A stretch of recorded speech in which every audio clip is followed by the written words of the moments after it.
The phone kept vibrating on the nightstand, not ringing, buzzing, relentless. I opened one eye. 05:14 a.m. Snowlight bleeding through the motel curtains. My body still trained for war, awake before fear, before regret. 10 missed calls. Mom, my sister, my uncle, unknown number, and one saved contact I didn't recognize until I focused.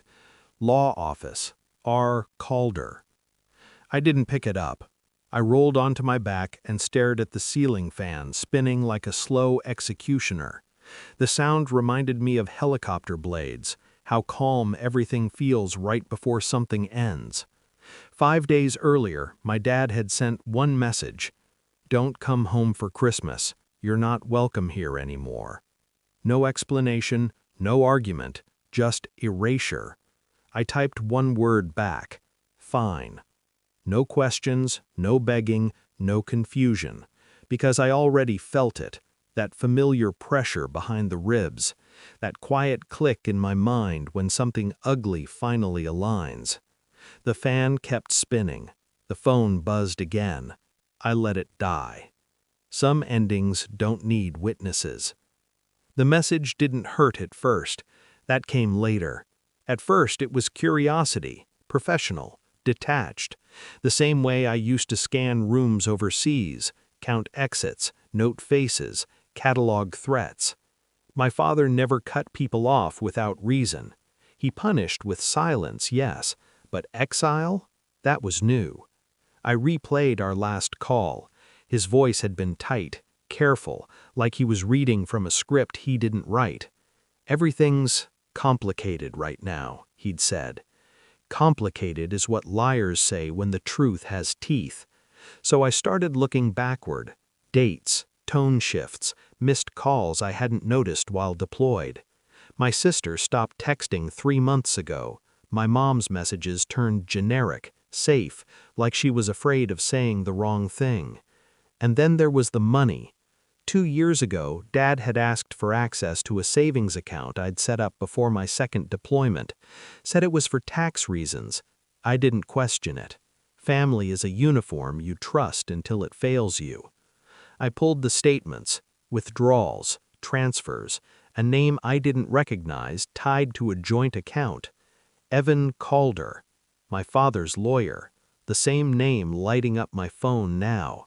My chest didn't tighten. It went cold, because betrayal doesn't always announce itself with screams. Sometimes it whispers through paperwork. I didn't confront anyone. That would have been emotional. I stayed quiet. I booked an extra night at the motel, ordered black coffee, opened my laptop like I was back on mission prep. Public records first, property deeds.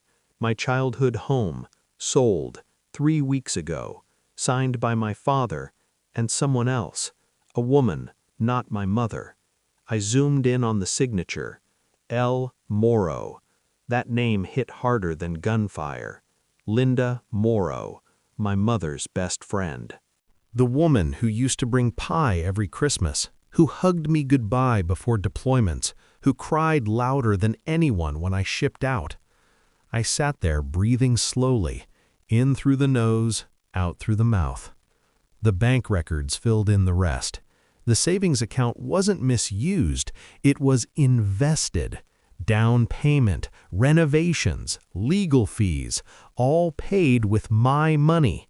They hadn't disowned me, they'd replaced me. I ordered a DNA test online, not because I doubted my blood, but because I needed leverage. The results arrived 2 days later. I didn't open them right away. I drove to my parents' house instead, or where it used to be. The new place was smaller, nicer, too clean. Linda answered the door. Her smile collapsed when she saw me. Behind her, my father stood frozen. I handed him the envelope. "You already know," I said quietly. He didn't open it. He didn't need to. My mother appeared from the kitchen, pale, shaking. "No," she whispered, "please don't."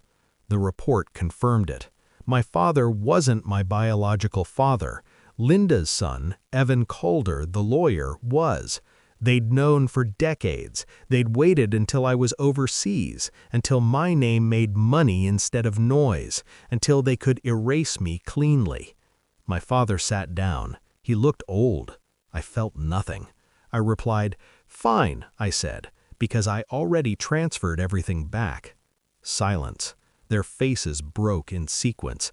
Confusion, panic, horror. The joint account was empty, the property sale reversed, the renovations frozen. I'd set a contingency years ago, military habit. No one noticed. Evan tried to speak. I looked at him. "Conflict of interest," I said. "Enjoy the bar investigation." My mother sobbed. Linda collapsed into a chair. My father stared at me like he'd never seen me before. Maybe he hadn't. "I won't sue," I said. "I won't expose you publicly." Relief flickered. I already won. I turned and walked out. I didn't answer the calls. I didn't look back. At the motel, the fan was still spinning. I packed my bag. War teaches you something simple. Home isn't where you're born. It's where you're no longer expendable. I deleted the family contacts, all of them, and for the first time in years, I slept without waiting for anyone to betray me again.